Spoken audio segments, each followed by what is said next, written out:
embrión de 17 milímetros. En la anatomía de superficie vemos la región prosencefálica, la región mesencefálica, la región cerebelosa y la región romboencefálica.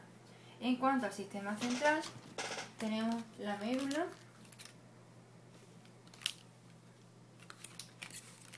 con su surco limitante,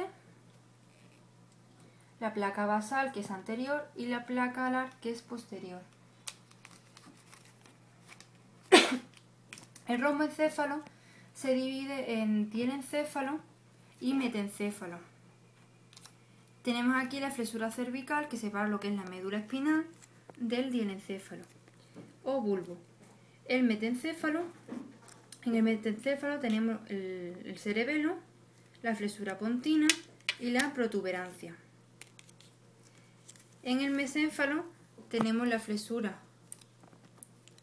cefálica o mesencefálica, y el prosencéfalo se divide en diencéfalo y telencéfalo. El telencéfalo son dos vesículas telencefálicas, una derecha y otra izquierda. El tubo nervioso, como tal, presenta una cavidad que va a tener distintos nombres dependiendo del sitio. En la médula espinal se llama la cavidad ependimaria. En el romboencéfalo es el cuarto ventrículo. En el mesencéfalo es el acueducto de Silvio o del mesencéfalo. En el diencéfalo es el tercer ventrículo. Y en las vesículas telecefálicas se denomina ventrículos laterales. Ahora pasamos a los sentidos. Del telencéfalo sale el bulbo olfatorio. En cuanto al sentido de la vista, aquí tenemos el globo ocular con el cristalino, la copa retiniana, algunos músculos voluntarios del ojo que se forman por las migraciones del somitómero, y al ojo llegan los siguientes nervios. En primer lugar nos llega el nervio óptico, este de aquí, que está cortado. El nervio motor ocular común sería este de aquí, que es el tercer par craneal. El nervio patético o troclear, que es el cuarto par craneal. El nervio motor ocular externo, que es el sexto par craneal. Y en cuanto al oído, lo podemos diferenciar entre tres partes o tres oídos. El oído externo, aquí estaría formado por el pabellón. El oído medio, que está formado por la trompa de Eustaquio, que se forma a partir de la primera bolsa faríngea. Aquí la vemos saliendo, primera bolsa faríngea, que es una comunicación entre la garganta y el oído. Y en cuanto al oído interno, tenemos el aparato laberinto vestibular y en la cóclea o caracol. Esto recoge la sensibilidad de la información auditiva y esta la estática del equilibrio. Aquí tenemos un ganglio que es el ganglio coclear de Corti o del caracol. Y aquí tenemos el ganglio estático de Scarpa o vestibular. Y aquí vemos llegando la fibra, o sea, saliendo la fibra del ganglio del caracol. Y las prolongaciones centrales, estas formarían el nervio estatoacústico o vestíbulo troqueal, que es el octavo par craneal y que recogería toda la información del oído. Y ahora pasamos al sistema nervioso con los pares craneales y el sistema parasimpático. Pues bien, tenemos otra vez aquí el nervio oculomotor común o motor ocular común, que es el tercer par craneal. Y aquí tenemos el ganglio ciliar u oftálmico. Aquí este que viene de la parte posterior sería el nervio troclear o patético, que es el cuarto par craneal. Aquí tendríamos el nervio trigémino, que lo formaría las prolongaciones centrales, con su ganglio del trigémino o de Gasser, y las prolongaciones periféricas formarían el nervio oftálmico, el nervio maxilar y el nervio mandibular. Y destacar también el componente motor voluntario del trigémino, que sería el masticador. Después tenemos el nervio abducens o motor ocular externo, que es el sexto par craneal. El nervio facial, que tiene un componente motor voluntario, que es la mímica, es el mímico, con su ganglio geniculado, el nervio supratimpánico o nervio petroso mayor y nervio infratimpánico o cuerda del tímpano. Y aquí tenemos el ganglio ptérigo-palatino y el ganglio submandibular. En cuanto al nervio glosofaringio, que sería este de aquí, que es el noveno par craneal, tiene un ganglio superior y un ganglio inferior del nervio glosofaringio. Y destacar también el componente motor voluntario, que sería el deglutor. El nervio vago es el décimo par craneal y tiene un componente motor voluntario, que es el fonador. Y tiene un ganglio superior y un ganglio inferior de nervio vago.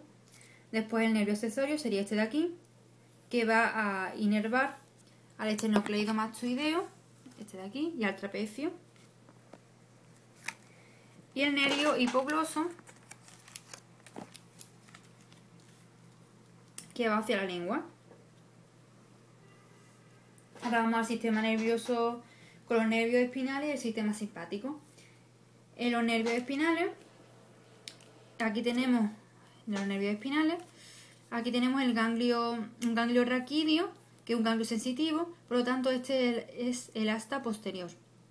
Y esta rama de aquí es el ramo ventral, anterior o presomático del nervio metamérico o espinal, y este ramito chiquitito de aquí sería el ramo posterior dorsal o retrosomático. Después aquí tenemos el nervio frénico. Aquí tenemos el plexo braquial. Este es el plexo lumbar. Y este es el plexo lumbosacro. Aquí tenemos la cadena ganglionar simpática.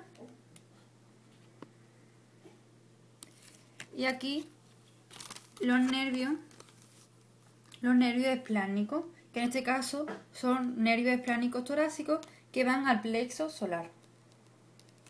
En cuanto al sistema linfático, aquí tenemos la amígdala o tonsila palatina, que se forma a partir de la segunda bolsa faríngea.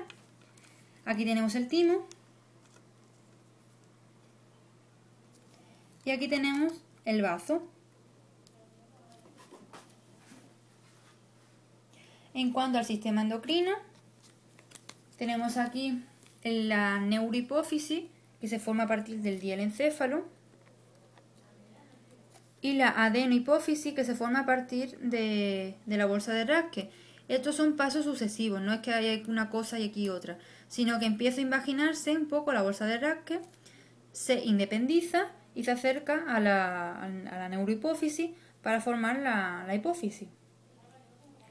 Después tenemos aquí el conducto tirogloso, que se forma a partir de la segunda bolsa faríngea, que comunica lo que es la boca, la lengua, con la tiroides, con la glándula tiroidea. Y que después este conducto es el que dejará el foramen ciego, que ya hemos visto anteriormente en las prácticas de anatomía, en la lengua. Aquí tenemos la glándula tiroides, como ya he dicho, y las glándulas paratiroideas superior e inferior. En el lado izquierdo pues tendremos en el lado derecho tendremos también las otras dos. Aquí después tenemos la glándula suprarrenal, que sería esta de aquí.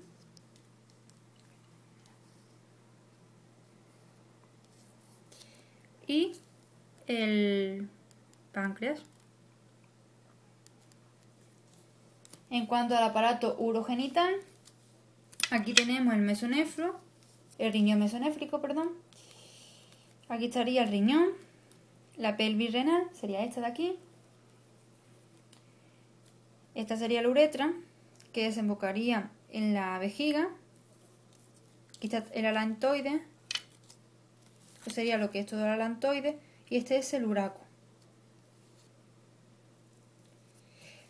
Del mesonefro sale el conducto de Wolf o conducto mesonéfrico, este verde de aquí. Y este sería el conducto de Miller o conducto paramesonéfrico, que es el blanquito. Y esta sería la gónada. Aquí vemos la desembocadura del tubo digestivo, que sería el ano, la desembocadura de la uretra, y aquí tenemos el tubérculo genital.